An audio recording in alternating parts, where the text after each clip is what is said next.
Hey there everyone, welcome back to another video. In this quick video, I will show you how to rearrange pages in PDF. So it is a very simple process. You don't need any kind of software to do this thing.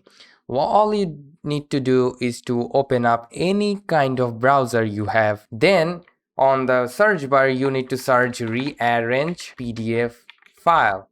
Alright. And from here you need to go to the first thing, and now you need to select the PDF file that you need to rearrange. Like I have this PDF file which is showing me 5th page on 1st, 4th page on 4th, 2nd and 3rd page on 3rd, and 1st is on the last. So I need to drag it to the 1st page into the 1st.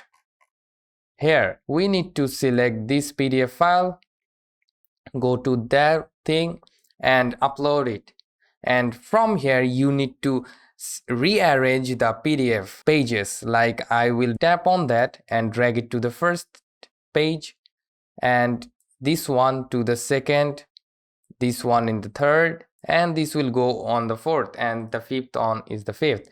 So that's how you need to rearrange all the pages as your need. Then you need to select this organize option, and this will give you a download file link. It is that kind of simple. So just download, and if I open it, and as you can see, the PDF file was previously like the first page on the last one. Now it is on the first, then second, then third and fourth and fifth. So that's how you can rearrange the PDFs. It is super easy things to do. Hit that like button if this video helps you out, and I will catch you in the very pretty next one.